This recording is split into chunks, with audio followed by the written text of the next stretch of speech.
అరచేతిలో జీవిత రహస్యాలు తెలుసుకోవాలనుకున్నప్పుడు మనం ఈ క్షేత్రము బీజ న్యాయం ప్రకారము జీవిత రేఖను మనం గమనించినప్పుడు జీవిత రేఖ ఆరోగ్యాన్ని, ఆయుష్ని, జీవన విధానాన్ని, జీవితంలో వచ్చినటువంటి మార్పులని, కుటుంబ నేపథ్యాన్ని ఎన్నిటిని కూడా వివరిస్తూ ఉంటుంది. నేను ఒక 40 సంవత్సరాల క్రితం ఈ జీవిత రేఖ గురించి ఒక ఇద్దరు వ్యక్తుల్ని మనం బేరీజ్ వేసుకుంటే, ఒక వ్యక్తి జీవిత రేఖలో ప్రారంభంలో చక్కగా ఉంది, క్రమంగా కొంత దూరం వచ్చేసరికి ఇక్కడ బలహీనపడి మధ్యలో ఐలాండ్ ఏర్పడి మళ్ళీ తదుపరి క్రమంగా సాఫీగా ఉంది. అతనికి నేను చూసేసరికి 20-21 సంవత్సరాల వయస్సు, అప్పటికి ఇంకా వివాహం కాలేదు. తదుపరి అతనికి వివాహమైంది. అప్పుడు చూసినప్పుడు నీకు 40 సంవత్సరాల వయసు వచ్చేసరికి ఆరోగ్యంలో కొంత మార్పు, కొన్ని సమస్యలు ఉత్పన్నం కావచ్చు.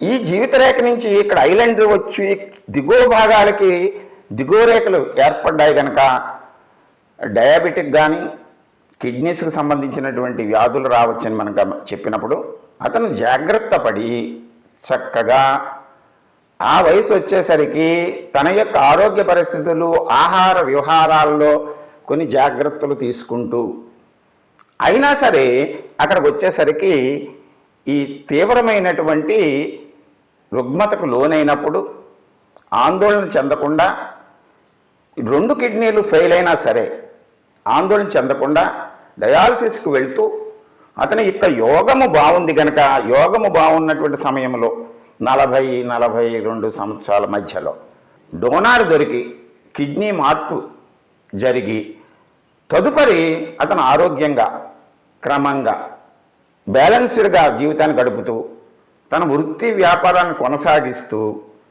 సంతానాన్ని వృద్ధిలోకి తీసుకొచ్చి వాళ్ళ బాధ్యతలు నిర్వర్తించి ఈ ప్రస్తుతం ఇంకా అతని యొక్క ఆరోగ్యంగా ప్రస్తుతం కొనసాగిస్తూనే ఉన్నాడు.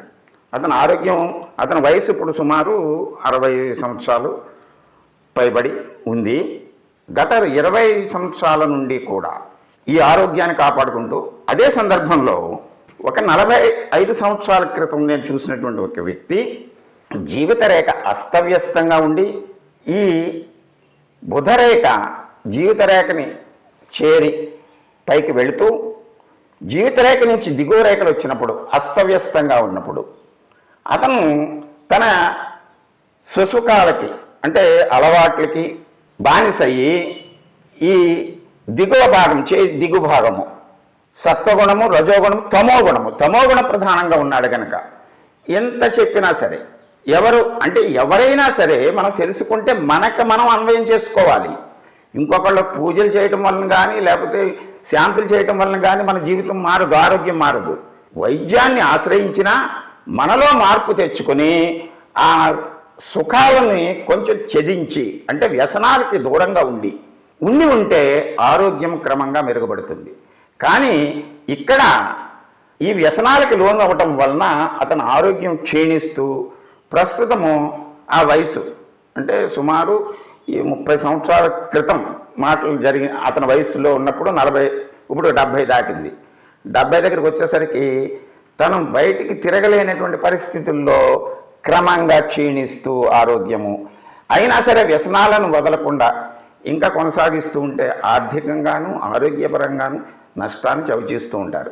అంచేత మనం జీవిత రేఖను గమనించినప్పుడు మన యొక్క స్వరూప స్వభావాలు, గుణాలతో మేళవించుకుని మనలో ఏ రకమైనటువంటి వ్యతిరేక గుణాలు ఉన్నాయో దాన్ని మార్చుకుంటే ఎవరైనా సరే తమ కర్మగతమైనటువంటి అంశాల నుంచి బయటపడటానికి అవకాశం ఉంటుంది. దీనికి సూచనలు ఇస్తుంది సాముద్రిక శాస్త్రం. గత 50 సంవత్సరాల నుంచి ఇవి పరిశీలించే అనేక మంది యొక్క చేతులు పరిశీలించి అక్కడ వ్యక్తిగత విషయాలు మనం బహిర్గతం చేయకూడదు కనుక ఓన్లీ మనం దాంట్లో ఏర్పడినటువంటి రేఖల యొక్క కర్మల యొక్క వాటిని మనం నోట్స్ తయారు చేసుకుని ఆ రేఖలు ఎక్కడ బ్రేక్ అవుతున్నాయి, ఎక్కడ మళ్ళీ ఉన్నతిని తీసుకుంటున్నాయి, దృఢపడుతున్నాయి తెలుసుకుని గుణాలను మార్చుకోవడం ద్వారా కొంతవరకు మన ఆరోగ్యాన్ని ఆయుర్దాయాన్ని కూడా కొనసాగించవచ్చు.